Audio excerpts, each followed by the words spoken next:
Hello అండి. నేను doctor Soumya, consultant 49 fertility centre Rajahmundry branch. ఈరోజు మనం కొన్ని మిత్స్ ఇన్ ఇన్‌ఫర్టిలిటీ గురించి తెలుసుకుందామండి.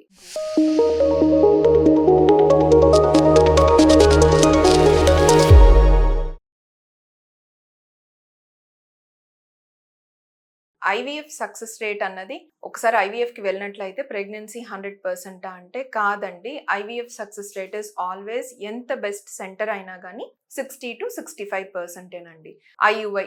ఐయుఐ అన్నది చిన్న పద్ధతి. ఇందులో ఏంటి అంటే స్పెర్మ్‌ని మనము దాన్ని ప్రాసెస్ చేసి ఏవైతే బెస్ట్ క్వాలిటీ స్పెర్మ్స్ ఉన్నాయో, ప్రోగ్రెసివ్ మొటిలిటీ ఉన్నదో మన క్రైటీరియాని బట్టి తీసుకొని స్పెర్మ్స్ అనేవి యూట్రస్‌లో వేయటం జరుగుతుంది. దీనికి సక్సెస్ రేట్ వచ్చేసరికి 10-12% ఉంటుందండి.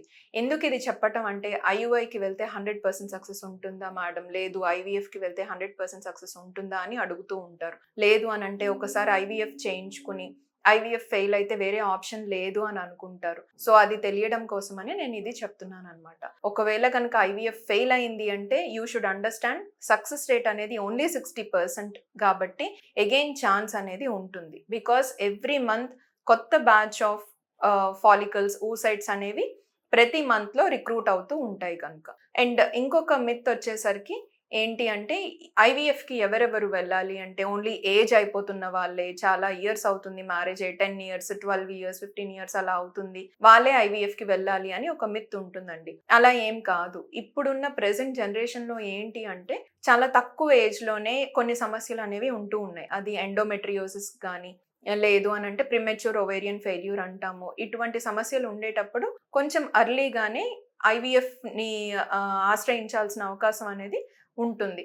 ఎందువలన అంటే again to achieve pregnancy early అనమాట. నెక్స్ట్ వచ్చేసరికి వేరే ఏ కండిషన్స్‌లో ఐవీఎఫ్‌కి వెళ్ళాలి అన్నది కూడాను మీకు తెలుస్తుంది. మ్యారేజ్ అయింది. మ్యారేజ్ అయిన 6 మంత్స్ టు 1 ఇయర్ మీరు ట్రై చేస్తున్నారు ప్రెగ్నెన్సీ కోసం.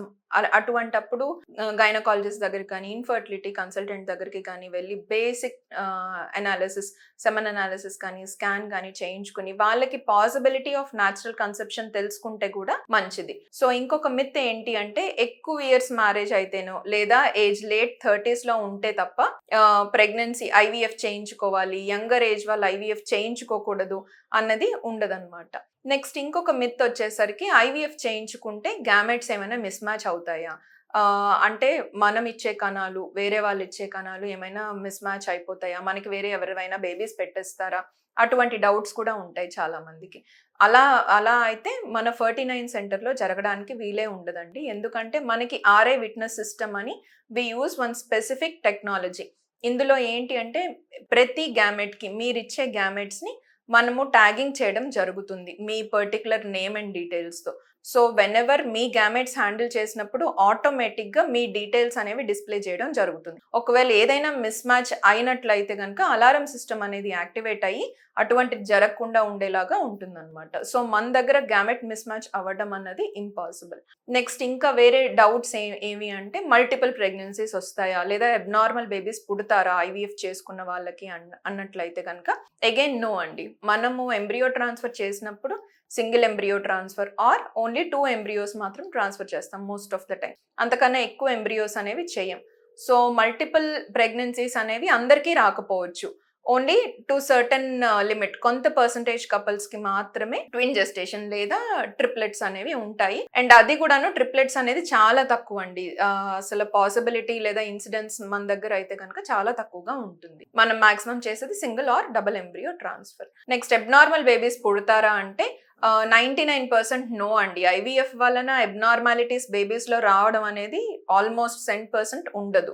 ఎందుకంటే ఐవీఎఫ్ ప్రాసెస్‌లో మనం జస్ట్ గ్యామెట్స్‌ని ఇక్సీ అనే ప్రాసెస్ ద్వారా స్పెర్మ్‌ని, ఎగ్‌ని కలుపుతున్నాం అంతే. అంతకు మించి we are not doing anything. Rest of the growth of the embryo from blastocyst stage నుంచి గర్భసంచిలోనే జరుగుతుంది కాబట్టి బేబీస్ అబ్నార్మాలిటీస్‌లో ల్యాండప్ అవుతారు అన్నది అగైన్ నో. ఇంకా ఇప్పుడు మనకి ఐవీఎఫ్ టెక్నాలజీ వచ్చి మోర్ దాన్ 3-4 డికేడ్స్ అవుతుంది. చాలా మంది ఇప్పటికీ పుట్టారు. వాళ్ళ లైక్ నార్మల్ అగైన్ వాళ్ళ పెళ్లి చేసుకోవడము, వాళ్ళకి పిల్లలు కలగడము అదంతా వాళ్ళకి నార్మల్ హెల్తే మిగతా అందరు కపుల్స్ లాగా ఉంటుంది. ఇంకా ఐవీఎఫ్‌కి వెళ్ళే వాళ్ళు అందరూ ఎంబ్రియో గ్లూ అటువంటిది యూజ్ చేయాలా అంటే అగైన్ లేదండి. అందరికీ ఎంబ్రియో గ్లూ అనేది నీడ్ ఉండకపోవచ్చు. ఎంబ్రియో గ్లూ అంటే మరేం లేదు. హైల్యూరానిక్ యాసిడ్ రిచ్ మీడియా అన్నమాట అంతే. ఎంబ్రియో గ్లూ గురించి కూడాను మనం అంత ఎక్కువగా కాన్సంట్రేట్ చేయాల్సిన అవసరం లేదు.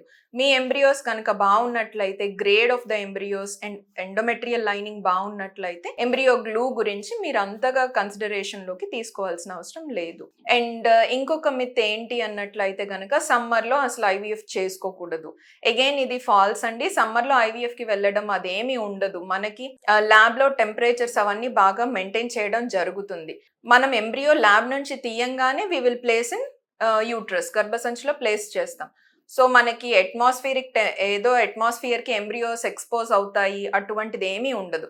సమ్మర్‌లో మీరు చాలా కాన్ఫిడెంట్‌గా ఐవీఎఫ్ ట్రీట్‌మెంట్‌కి వెళ్ళొచ్చు. మీరు గ్యాప్ తీసుకోవాల్సిన అవసరం అనేది ఉండదు. థాంక్ యూ అండి.